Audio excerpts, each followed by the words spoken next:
Abra sua Bíblia comigo, irmãos. No texto de Gênesis, capítulo 12. Quero falar um pouquinho da trajetória desse homem chamado Abraão. Abraão, homem de fé. Lá no capítulo 12, versos 6 ao 7.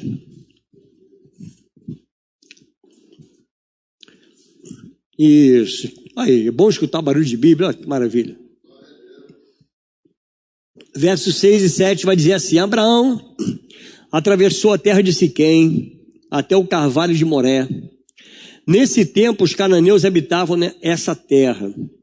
O Senhor apareceu a Abraão e lhe disse: darei esta terra à sua descendência. Ali Abraão edificou um altar ao Senhor que lhe tinha aparecido. Pai, em nome de Jesus, eu não vou lhe pedir que abençoe a tua palavra, Deus, porque ela já é abençoada. Mas eu lhe peço que o Senhor me use, Pai, para tratar com o teu povo, que o Senhor trate comigo nessa noite. Eu preciso muito ouvir a tua voz.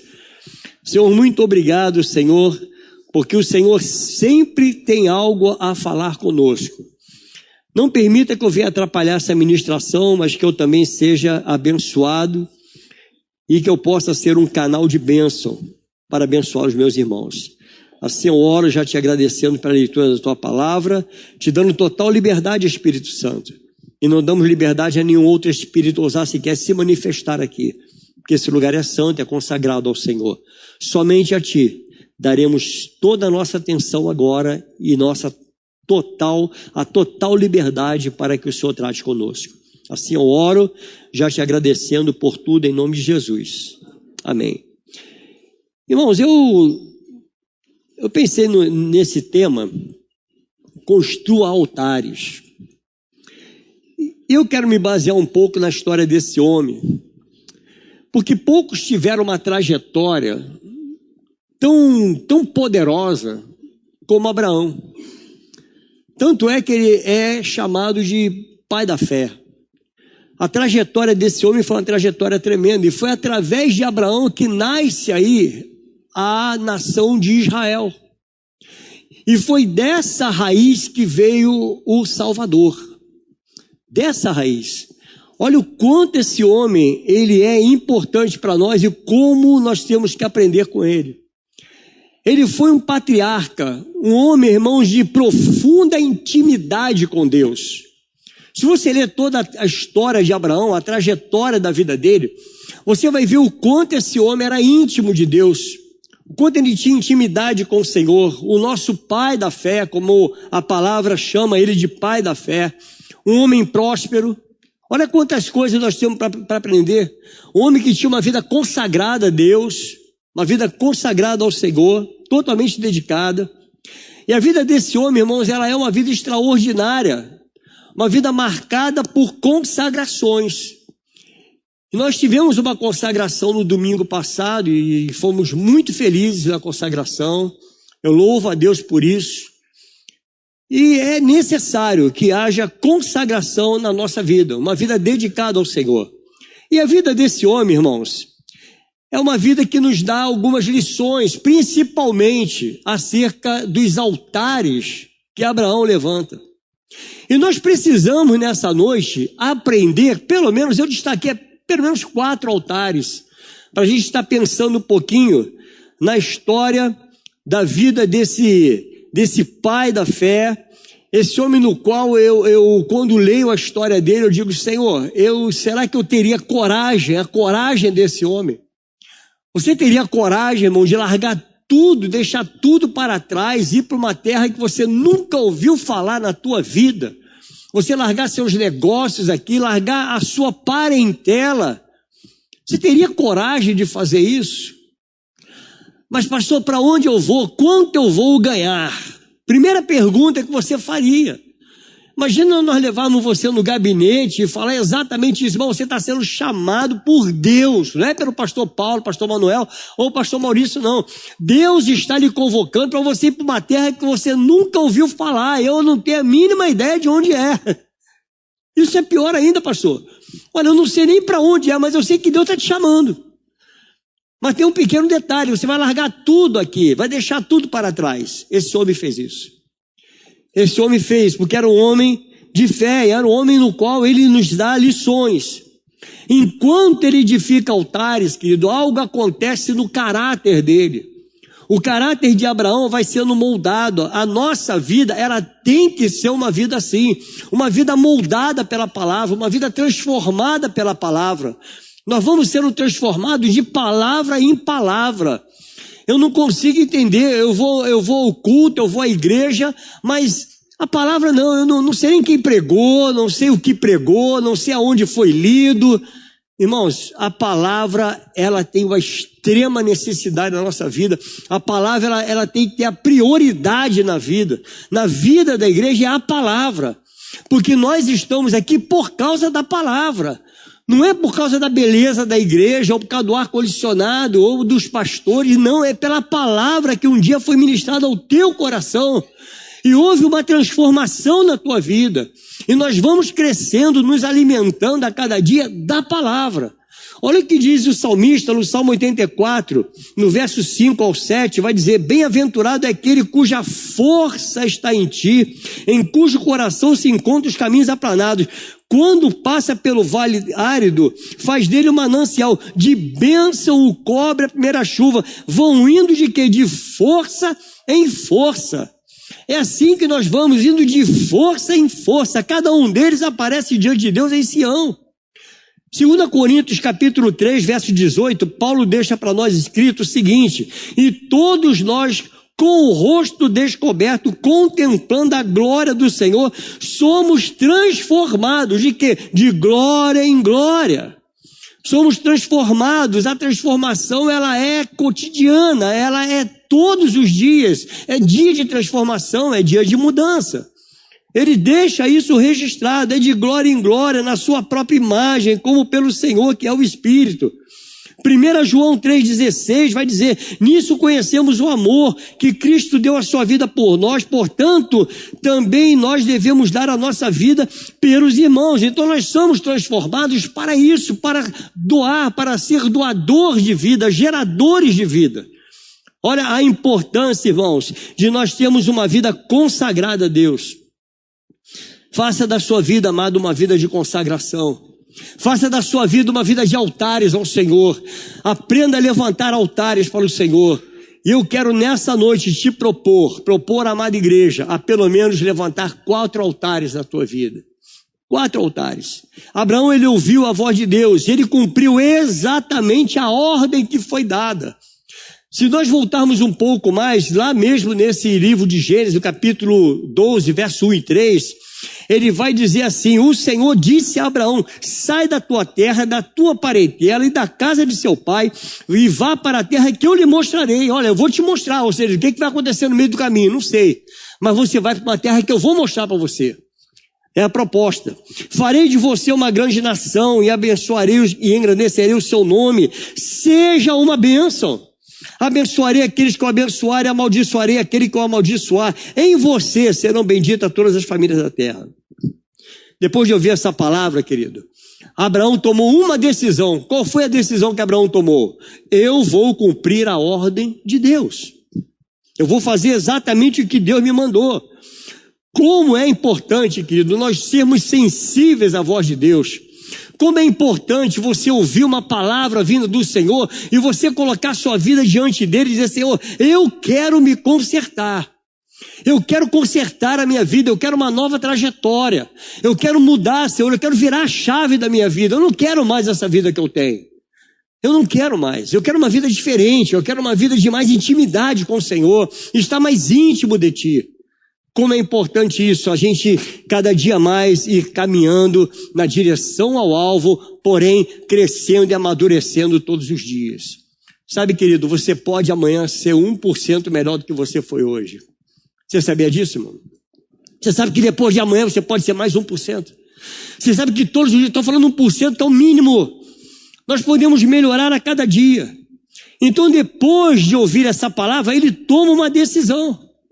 Qual é o primeiro altar que Abraão levanta, irmãos? Qual é o primeiro altar? É o altar de Siquém, como nós lemos a palavra do Senhor. E Siquém é o altar da revelação, é o altar do conhecimento de Deus. Ali ele conheceu, ficou sabendo quem era Deus, o que Deus queria para a vida dele. Qual era a proposta de Deus para a vida dele? Então é necessário nós levantarmos esse altar de conhecimento, conhecer a Deus da profundidade, buscar todos os dias, conhecê-lo cada vez mais. Esse altar é necessário para nós, querido, é necessário para a igreja. Deus ele aparece para Abraão e ali ele foi em Siquém que ele compreendeu. Ele compreende quem era Deus com um chamado. Como a palavra do Senhor diz, como nós lemos, lá no verso 6, ele disse assim, olha, atravessou Abraão a terra de Siquém. Ou seja, Deus chama Abraão, agora ele atravessa a terra de Siquém, é um lugar de conhecimento, ali ele conheceu Deus, ele conheceu quem era Deus, qual era o chamado de Deus para ele. Olha a responsabilidade, querido, que nós temos em cada vez mais caminhar em direção ao Senhor para conhecê-lo todos os dias. Então em Siquém Deus revela do porquê que ele havia tirado Abraão da terra de seus pais. Por que tirou de lá? Verso 7 diz, o Senhor apareceu a Abraão e lhe disse, darei esta terra à sua descendência. Deus nunca vai tirar você de um lugar, querido, para deixar você perambulando por aí. Deus, quando tira você de um lugar, é porque ele tem uma bênção maior do que você imagina. Às vezes a gente pede as coisas a Deus, a gente fica com a nossa vida amarrada e Deus está falando, meu filho, eu quero você em outro lugar, eu quero você agora crescendo, eu quero você avançando, porque eu tenho coisas grandiosas para você. E ali, amado, Abraão edificou um altar ao Senhor que lhe tinha aparecido. Então Deus, ele revela qual era a sua intenção em tirá-lo daquela terra. É porque ele tinha algo grandioso na vida de Abraão lá na frente. Nós precisamos, amado, dessa decisão, uma decisão real. Nós precisamos ter essa visão com relação a Deus. Quando eu sei quem é Deus, é impossível negar o chamado do Senhor. É impossível Deus lhe chamar para algo e você começar a questionar com Deus. Não, Senhor, eu acho que não é o tempo. Se ele achasse que não era o tempo do teu chamado, ele não o teria chamado. Deus não faz nada assim, irmãos. Deus faz tudo no tempo certo, o tempo de Deus é cronológico, é tudo certinho. Nós é que somos bagunceiros, mas Deus não.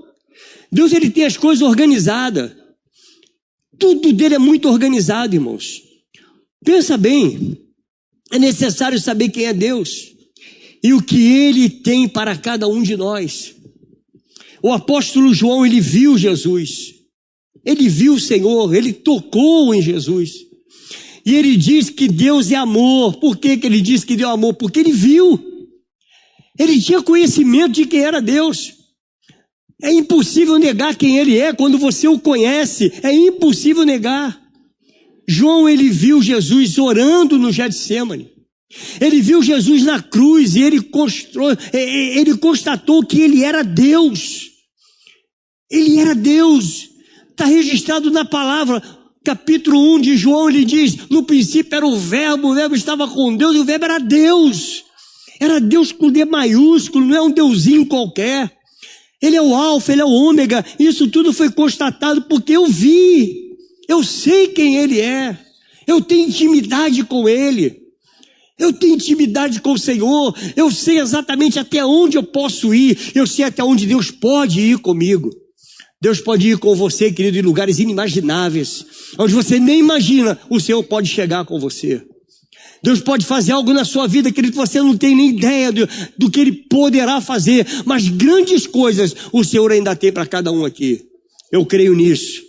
Olha a palavra do Senhor, Apocalipse 1, de 10 a 18. Achei-me no Espírito, no dia do Senhor, e ouvi atrás de mim uma voz forte como de trombeta dizendo, escreva no livro o que você vê e mande às 7 igrejas, Éfeso, Esmirna, Pérgamo, Tiátira, Sardes, Filadélfia e Laodiceia. Voltei-me para ver quem falava comigo e ao me voltar vi 7 candeeiros de ouro. 7 candelabros de ouro, e no meio dos candelabros, um semelhante ao Filho do Homem, com vestes talares e cingida à altura do peito, com um cinto de ouro. A cabeça e os cabelos dele eram brancos como alva-lã, como neve. Os olhos eram como chama de fogo. Os seus pés eram semelhantes ao bronze polido, como que refinado numa fornalha. A voz era como o som de muitas águas. Na mão direita ele tinha 7 estrelas, e da sua boca saiu uma afiada espada de 2 gumes. O seu rosto brilhava como o sol na sua força. Ao vê-lo, caía aos seus pés como morto. Porém, ele pôs sobre mim a mão direita, dizendo: não tenha medo, eu sou o primeiro, eu sou o último e aquele que vive. Estive morto, mas eis que estou vivo para todo sempre, e tenho as chaves da morte e do inferno. Só quem conhece, só quem viu. Só quem viu. Você sabe quem é Deus, e se você sabe quem é Deus, na hora da adversidade, querido, não se deixe levar pelas adversidades, mas creia que aquele que é fiel, aquele que te chamou, ele é fiel para cumprir o chamado. Ele é fiel. O nosso Deus é fiel, irmãos. Você nunca irá saber quem você é realmente sem antes saber quem é Deus. Você só saberá quem você realmente é no corpo se você souber quem é Deus na tua vida. Você precisa saber quem Ele é. Jamais irá sair do nível da informação para o nível da revelação sem um altar de consagração. Consagrar ao Senhor. Senão você vai viver uma vida muito rasa. A vida apenas do que as pessoas contam. Sabe? Eu amo a Bíblia, irmãos. Mas tem gente que só conhece Deus na Bíblia. Não conhece Deus fora dela. Não conhece Deus na intimidade. Eu tenho Deus aqui dentro, eu tenho Deus na Bíblia, mas eu tenho Deus na minha realidade. Você entende isso, irmão? Olha como é importante você pegar esse Deus, no qual foi revelado a Abraão, no qual foi revelado a Saulo, no qual foi revelado a Pedro, no qual foi revelado a Paulo. Irmãos, esse Deus você precisa trazer para você, para conhecê-lo profundamente. Não somente nas páginas da Bíblia, mas fazer dele real. Ele é real, querido. Você pode dizer: meu Deus é real. Ele é real. No dia em que você levanta o altar da consagração, começa o seu crescimento e revelação de quem você realmente é. Aí você faz como Paulo, que deixou registrado lá em Romanos 1:1, ele diz: Paulo, servo de Cristo Jesus, chamado para ser apóstolo, separado para o Evangelho de Deus. Eu tenho pleno conhecimento, eu tenho plena consciência, porque eu sei quem Ele é. Ele me separou para isso. Aí diz a palavra do Senhor em 1 Coríntios 7, 22, 23, pois quem foi chamado no Senhor, sendo escravo. Olha a conclusão que Paulo chega: eu sou escravo, por quê? Porque Ele é o meu Senhor. Ele é o meu Senhor, é liberto que pertence ao Senhor. Do mesmo modo, quem foi chamado sendo livre é escravo de Cristo. Você é livre, irmãos? Você é escravo de Cristo. Você está amarrado nele. Você entende isso? Amado, a gente confunde tanto o livre-arbítrio, né? A gente fala tanto de livre-arbítrio. Não, eu tenho livre-arbítrio. Aí faz o que quer. Você é livre para não pecar, irmãos. Em Cristo, nós não temos esse livre-arbítrio. Nós somos ligados nele. Nós somos escravos dele. Nós somos servos dele. Eu estou enraizado, você está enraizado nele. Então, se eu estou enraizado nele, acabou aí o meu livre-arbítrio para fazer o que eu quero. Não posso fazer o que eu quero. Eu não posso viver na prática do pecado. Tenho que viver uma vida consagrada para aquele que me chamou da morte para a vida. Ter uma vida consagrada a Ele, irmãos. Olha o que diz o verso 23. Vocês foram comprados por preço. Não se tornem escravos de homens. Não se tornem escravos do pecado. Não se tornem escravos de homens. Essa revelação Paulo obteve depois de ter tido um encontro com Cristo lá no caminho de Damasco. A vida dele muda. A vida dele muda, irmãos. Deixou de ser um Saulo perseguidor. aquele que era perseguidor da igreja, que maltratava crente, e agora não, agora é o Paulo, o pregador do evangelho, o escritor das epístolas mais lindas da Bíblia, que eu canso de dizer, se nós tivéssemos só as epístolas da Bíblia, você ganharia o mundo inteiro com elas, de tão profundo que são as epístolas. Paulo, ele teve um conhecimento de quem é Deus. Então, irmãos, você nunca vai ter uma experiência dessa, sem que antes tenha um verdadeiro encontro com Deus. Nunca terá uma experiência dessa. Saia do nível de informação e vá agora para o nível de intimidade com Deus. É como eu falei e deixo registrado mais uma vez. Tire Deus das páginas da Bíblia e traga Ele para a sua realidade. Está entendendo, querido? Sim ou não? Sim ou não? Traga Ele para a sua realidade, porque o Cristo da Bíblia, Ele é real. O Deus apresentado na palavra, Ele é real, Ele é verdadeiro. E o segundo altar, irmãos, é o altar que estava em Ai e Betel. É o altar da separação. Olha o que diz Gênesis 12, no mesmo capítulo, verso 8 e 9. Passando dali para o monte, a leste de Betel, armou a sua tenda, ficando Betel a oeste e Ai a leste. Ali edificou um altar ao Senhor e invocou o nome do Senhor. Depois Abraão partiu dali, indo sempre na direção do Neguebe. Essa nação, amado, essa não é uma conclusão óbvia, irmão. Não é uma conclusão óbvia. O texto diz que na frente de Abraão estava Betel e atrás estava Ai. Mas o que significa Ai, pastor? Ai significa monte de ruínas. Você pode repetir comigo? Monte de ruínas. Você precisa deixar para trás os montes de ruínas da tua vida. Deixar para trás a ruína. Se você quer viver, querido, se você quer viver uma vida com Deus, você precisa destruir esse mundo que está contaminando a tua vida. Você precisa exterminar com o teu pecado, deixar para trás toda a ruína. Betel significa casa de Deus. Então depois que você deixa para trás essa vida de ruína, parte em direção à casa de Deus, a estar na presença de Deus, a fazer a vontade de Deus. Depois do altar da revelação, Abraão agora constrói um altar que fala a respeito das nossas escolhas. São as suas escolhas. O que vai contar a tua vida, querido, na eternidade, são as suas escolhas aqui nessa terra. Você sabia disso, irmão? O que diz respeito à tua vida eterna é o que você escolhe aqui nesta vida. É o que você escolhe hoje. Onde você pretende construir seu altar, irmãos? Onde você pretende construir um altar? No Monte das Ruínas? É viver uma vida dúbia? É isso, viver exatamente nessa vida de ruína? Está feliz com a vida de ruína? Porque no Monte das Ruínas ou no Monte de Deus, a escolha é sua. Nós somos livres para escolher. Eu quero escolher, eu não quero mais a minha vida com Deus. Então eu volto para a vida de ruína, eu volto para Ai. Porque eu não quero mais Betel. Quantos vivem assim, irmãos? Caminhando em direção a Betel, de repente olha para Ai e diz, não, eu vou voltar às ruínas.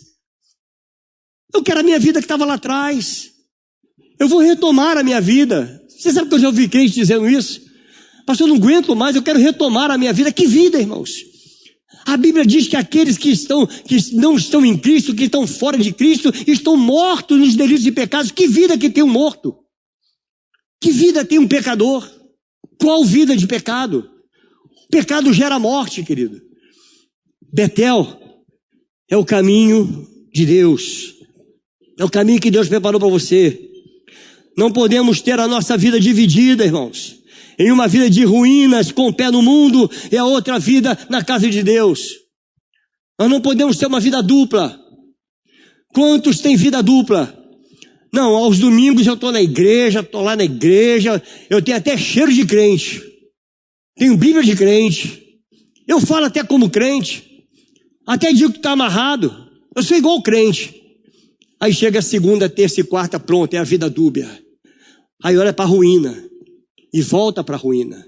Mas quinta-feira tem culto, daí eu vou lá. É um pé lá fora e outro pé dentro. É uma vida de ruína, uma vida dos prazeres. O Senhor está chamando você, querido, nos chamando a atenção nessa noite. Você precisa levantar esse altar ao Senhor, o altar de Betel. Deixando para trás Ai. Deixe para trás. Ai significa ruínas, irmãos. E é exatamente nisso que este mundo está se transformando. Num mundo de ruínas. O mundo está morto nos delitos, querido. O mundo está morto. Esse mundo está morto, irmão. Você sabia disso, amado? Olha como está o mundo. Caminhe para Betel. Levante altar em Betel. Nunca você irá viver uma vida plena com Deus enquanto não construir um altar de separação entre uma vida de ruína e uma vida com Deus. Nunca terá uma vida de intimidade com Deus, porque Deus não coaduna com o pecado. Não, querido, Deus não aceita isso. Deus não aceita. Deus aceita um pecador arrependido, grave isso. Eu sou pecador, me arrependo dos meus pecados. Ele estende as mãos para você. Você sabia disso, querido? Nosso Deus é maravilhoso. Uma vida de altar com Deus nos separa do mundo. Uma vida de altar com Deus nos separa da cobiça.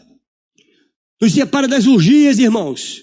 Uma vida de altar com Deus é uma vida de separação. Muitos ainda não construíram um altar, porque não conhecem Deus. Não conhece Deus. Prefere caminhar uma vida de ruína. Amado, preste atenção nisso. Você pode ser assíduo na igreja. Você pode ser assíduo. Eu costumo dizer, pode ser barata de igreja. Não vai mudar a sua vida.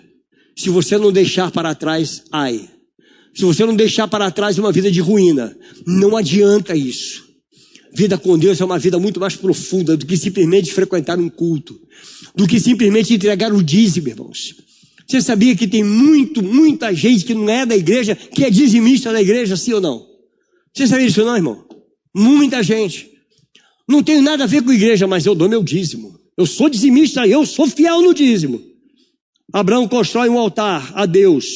E altar é como fincar uma estaca. É como fincar a estaca e todos verão o Deus no qual você serve. Qual Deus você serve, irmão? O Deus da ruína? Qual Deus você serve? A cidade se chama Ai. Mas nós podemos dizer que estamos entre a alegria e a tristeza. Que ninguém vive uma vida boa com um caminho de ruína. Nós podemos dizer que é uma vida de dor. A experiência com Deus, querido, a experiência com Deus nos leva a um outro patamar. Nós temos que tomar uma decisão. E a terceiro altar. E essa é a terceira vez que Abraão constrói um altar. Que está lá no capítulo 13, verso 14 ao verso 18. Acompanhe a palavra aí, irmãos. O Senhor disse a Abraão, depois que Ló se separou dele: erga os olhos e olhe de onde você está, para o norte, para o sul, para o leste, para o oeste. Porque toda essa terra que você está vendo, eu a darei você e a sua descendência para sempre. Farei a sua descendência como o pó da terra, de maneira que se alguém puder contar o pó da terra, então será possível também contar os seus descendentes. Levante-se e percorra essa terra no seu comprimento e na sua largura, porque eu a darei a você. E Abraão, mudando as suas tendas, foi morar nos carvalhais de Mamré, que está junto de Hebrom, e ali edificou um altar ao Senhor. Ele fez uma escolha, Ló fez uma escolha. Ló olhou, não, aqui, olha só, ali é tudo ruim, ali está tudo ruim, capim seco, não tem água. Não, mas ali, ó, ali está florido, está bonito, encanto dos olhos, sabe, irmão? Se encantou pelos olhos. Não, ali está bonito, não, eu prefiro ir lá. Ló, para onde você for, meu filho, se tu for para a direita, eu vou para a esquerda. Ló, se tu for para frente, eu vou aqui para trás. Ló, para onde você for, eu vou ao contrário. Sabe por que Abraão fez isso, irmão? Porque ele estava baseado numa promessa. Ele sabia que era Deus. Ele sabia que era o Deus que falou para ele: sai da tua terra, da tua parentela, vá para a terra que eu te mostrarei e farei de ti, Abraão, uma grande nação, seja onde você estiver. Aonde você estiver, Abraão, eu vou fazer de você uma grande nação. Vá para a terra que eu vou te mostrar. Não é para a terra que Ló escolheu. Quem escolheu foi Deus levar Abraão para onde ele queria. Por que isso foi possível, irmãos? Porque o Abraão, ele se rende ao Senhor. E diz: não, eu farei o que Deus está me mandando. ele fez uma escolha por causa da contenda entre os seus pastores e os pastores de Ló. Ló, querido, Ló prosperou muito. Abraão era próspero. Ló também prosperou. Você sabe que você pode prosperar muito bem no mundo, sabia disso? Pode, por que não? Pode prosperar no Egito. Pode prosperar. Agora, o que essa prosperidade significa para você? O que tem valor realmente para você? Temos que pesar isso, irmãos. É necessário você pesar. Ló era sobrinho de Abraão. E assim como ele se deu muito bem, olha o que diz o verso 7 ao verso 11. Houve desentendimento entre os pastores do gado de Abraão e os pastores do gado de Ló. Nesse tempo, os cananeus e os ferezeus habitavam nessa terra. Então Abraão disse a Ló: não deveria haver conflito entre mim e você, e entre os meus pastores e os seus pastores, porque somos parentes chegados. Não está toda a terra aí diante de você? Peço que você se afaste de mim. Se você for para a esquerda, eu irei para a direita. Se você for para a direita, eu irei para a esquerda. Ló ergueu os olhos e viu toda a campina do Jordão. Olha que maravilha, quem não quer isso, irmão? Toda a campina do Jordão, que era toda bem regada, como o jardim do Senhor, como a terra do Egito, até a região de Zoar. E isto foi antes de haver o Senhor destruído Sodoma e Gomorra. Então Ló escolheu para si toda a campina do Jordão e partiu para o Oriente. E assim separaram-se um do outro. Ló escolheu o que era atraente aos seus olhos. Foi essa a escolha de Ló. Ele escolhe as campinas do Jordão e escolheu habitar em Zoar. Enquanto Abraão, irmãos, ele escolheu seguir a vontade de Deus. A vontade de Deus. Sabe o que Paulo diz? Já não vivo mais eu, mas Cristo vive em mim. Se Cristo vive em você, você vai para onde Cristo deseja. Se Cristo vive em você, se Cristo habita em você, você não pode pegar esse teu corpinho e fazer o que você bem entende. Porque Ele habita em você, o Espírito Santo habita em você. Você é um servo, uma serva de Deus, então você vai e faz o que Ele quer, porque Ele é o Senhor. Você está entendendo isso, irmão? Ele é o nosso Senhor. E quando Abraão vai para essa cidade, ele chega a uma cidade chamada Hebrom. Sabe o que significa Hebrom, irmãos? Comunhão. Ele chega numa cidade chamada Comunhão, estar unido. Olha como é importante esse altar, o altar da comunhão. E não importa, querido, se você está pisando em areia, não importa se você está sem uma gota de chuva, não importa se está faltando o gado, se os frutos da videira não vingaram, não importa como vai a sua vida, isso não importa, o que importa é se você está fazendo a vontade de Deus, porque Deus proverá a tua vida. Deus proverá, irmão, você precisa crer nisso. Ah, mas a terra é muito fraca. Ah, pastor, mas agora você viu o dólar que aumentou? Pastor, você viu o governo? Você tem que olhar para Deus. Olhe para o Senhor, o que Ele traçou para a sua vida. Foi aí que Deus começa a falar com ele como amigo e ter comunhão com ele. Então, querido, esse altar da comunhão, você precisa levantar. Abraão desenvolveu comunhão com Deus. Abraão gastou tempo e aprendeu a confiar totalmente no Senhor. Então dedique a sua vida totalmente a Deus. Tenha a sua vida no altar do Senhor, totalmente dedicada a Ele. Tudo seu, querido, consagre ao Senhor. Consagre a sua vida a Ele. Em meio aos desafios, aos grandes problemas, Deus permanece fiel. Ele é fiel a nós. Assim como foi fiel com Abraão, Ele é fiel a você. É o mesmo Deus. O mesmo Deus que estava lá dizendo, haja luz, é o Deus que está aqui, querido, dizendo para você, filho, faça o que eu estou lhe mandando e nada dará errado. Não dará errado, irmão. Quando a gente faz o que Deus quer, quando você deixa tudo para trás e segue o que Deus está lhe mandando, quando você se desapega, sabe? Abraão se desapegou. Abraão estava se desapegando de tudo, porque só Deus importa, irmãos.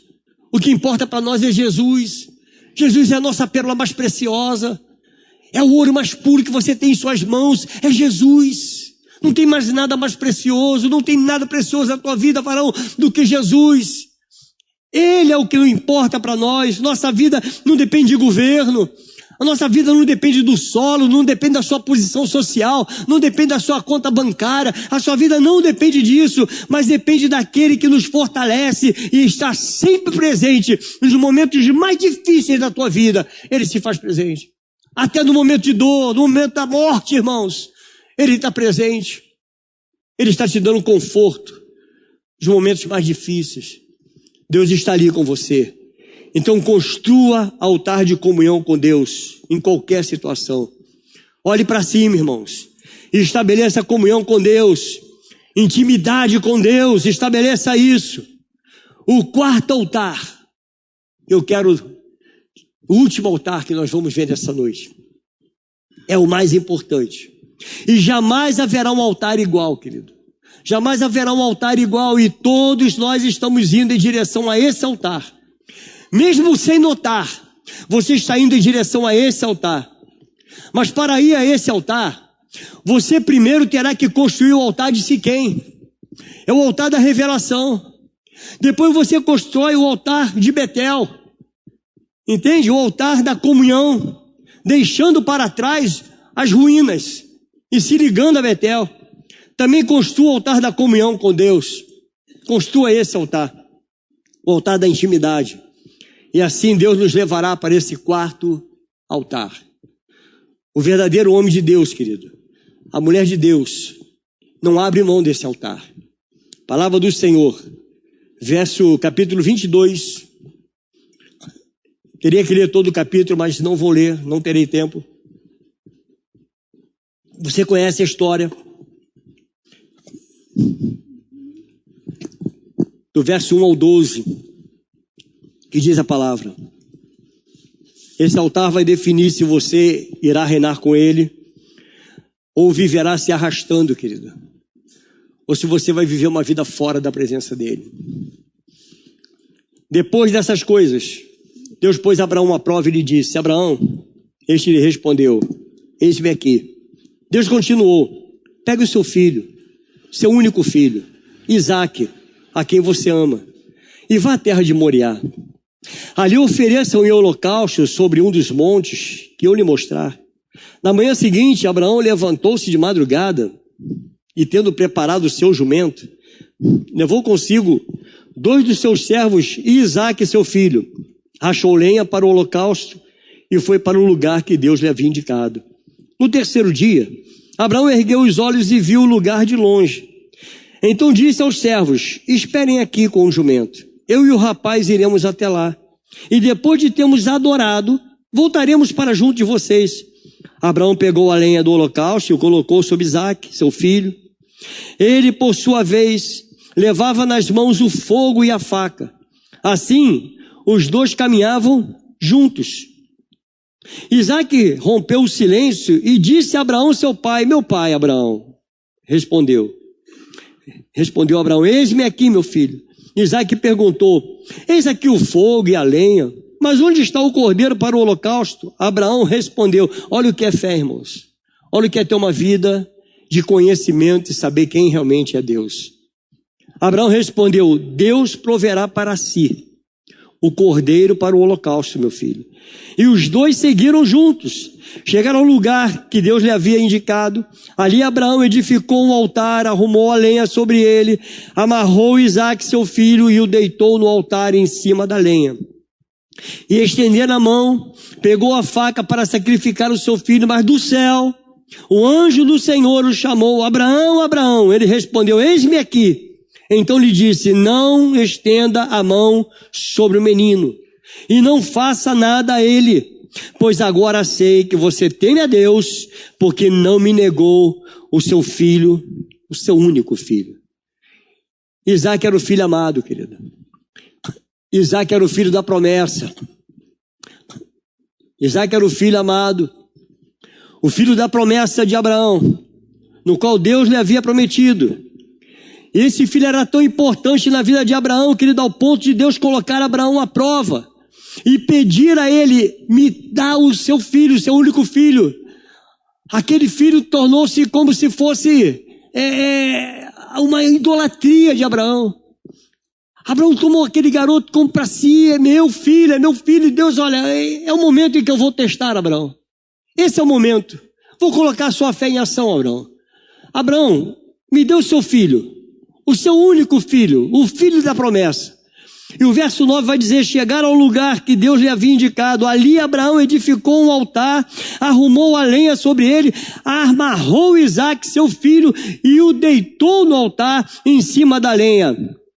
Amado, andar com Deus nesse nível é necessário muita fé. Andar com Deus nesse nível, você precisa saber quem Ele realmente é. Para você pegar tudo que você acha que é precioso demais para você e depositar no altar, abrir mão daquilo, é necessário muita fé.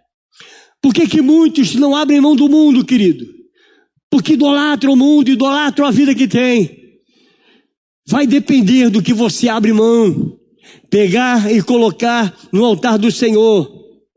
Isaque está agora, querido, no quarto altar. Isaque está ali no quarto altar. E eu quero lhe perguntar, amada igreja, você já colocou a sua família no altar do Senhor? Você já colocou seus filhos no altar do Senhor, dizendo, Senhor, os filhos não são meus, eles são seus? Já colocou? Você já colocou os seus negócios na mão do Senhor e disse, Senhor, são teus, não são meus? Você já colocou aquilo que você chama de seu ministério nas mãos do Senhor, sabendo que não são seus, é dele. O ministério do Senhor pertence a Ele. Ele dá quem Ele bem entende. Você já colocou isso nas mãos do Senhor? Porque há pessoas que têm tanta vaidade em relação ao ministério que acha que é dele próprio, mas não é. O meu ministério não é meu. O seu ministério não é seu. Deus te colocou nessa posição, querido. Deus te colocou nessa posição porque tudo é dele. A honra é dele, a glória é dele. Tudo é para ele. Então você precisa nessa noite abrir mão. Senhor, o que está impedindo, Senhor, de eu caminhar e ter uma vida plena contigo? O que está impedindo a você de ter uma vida plena com o Senhor? Podemos chamar esse altar, querido, altar da adoração. Podemos chamar esse altar do altar da rendição. Adorar, amado, significa, é muito mais do que louvar. É muito mais, porque adorar, para você adorar, você precisa se render. Você entende isso, irmão? Ah, eu vou adorar o Senhor. Se renda. Se renda aos pés dele. Se renda a ele. Louvar a gente louva, até dentro do carro. Adoração é algo mais profundo, irmãos. É intimidade. É tempo de intimidade com Deus. Na maioria das vezes, o adorar vem seguido de lágrimas, irmãos. Porque quando eu adoro, eu reconheço a minha pequenez. Quando você adora, você olha para dentro de si e diz, Senhor, eu sem ti nada sou. O que nós somos sem Deus, nada é. Ele é o Senhor, querido, Ele é o Todo-Poderoso. Então nesse altar, nós abrimos mão de tudo para se tornar um só com Ele. E nada mais tem tanta importância na nossa vida do que ter uma vida voltada para Ele. O verso 10 a 14 vai dizer, estender a mão, pegou a faca para sacrificar o seu filho. Que coragem, irmãos, que fé. Que fé tinha aquele garoto, que fé tinha Isaque. Tinha que ter fé, pastor. Para deitar naquele altar, olhar a lenha, olhar o fogo, olhar o cutelo e ver o pai levantar o cutelo, gerou fé no coração daquele homem. Ao ver o pai, querido, ele olha o pai, o Deus de Abraão, que era o Deus de Isaque, e diz, não, o meu pai falou que Deus proverá, então se meu pai falou que Deus proverá, Deus assim proverá. Fique tranquilo, irmão. Entregue tudo nas mãos do Senhor, sabe por quê? Deus proverá. Ah, mas pastor, eu estou amarrado. Deus proverá. Só terá tudo de Deus aquele que entrega tudo a Ele. Ao reter a vida, você está tirando Deus do controle e fazendo tudo o que você acha conveniente para a tua vida. Quando nós colocamos diante do Senhor, abrimos mão. Você está dizendo para Deus: Senhor, tu tens o controle, Pai. Não vivo mais eu, mas Cristo vive em mim. Mateus 16, 24 ao 26 vai dizer: então Jesus disse aos seus discípulos: se alguém quer vir após mim, negue a si mesmo, tome a sua cruz e siga-me. Pois quem quiser salvar a sua vida, a perderá. E quem perder a vida por minha causa, esse a achará. De que adianta uma pessoa ganhar o mundo inteiro e perder a sua alma? Ou que dará uma pessoa em troca da sua alma? Aquele que retém para si perde. Quando você abre mão, querido, diz: Senhor, a minha vida é tua. Deus te abençoa. Deus te multiplica, irmãos. Vida com Deus é vida de crescimento, é vida de multiplicação. Eu não estou te falando de dinheiro não, pode até ser, irmãos. Se Deus assim achar, vai te abençoar, vai multiplicar as tuas verbas. Sem problema nenhum, Deus tem poder para isso. Mas o mais importante é o quanto você tem de Deus dentro de você. Quanto você tem de Deus. Aquele que edifica altares ao Senhor, tem a certeza, como disse Paulo, porque eu, mediante a própria lei, morri para a lei, a fim de viver para Deus. Estou crucificado com Cristo. Logo, já não sou eu quem vive, mas Cristo vive em mim. E esse viver que agora tenho na carne, vivo pela fé no Filho de Deus, que me amou e se entregou por mim.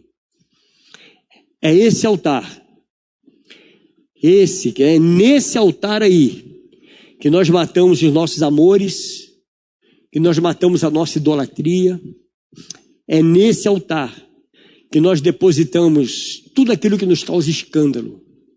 É nesse altar que nós colocamos tudo aquilo que você gera nesse mundo e que as pessoas te acusam. É nesse altar.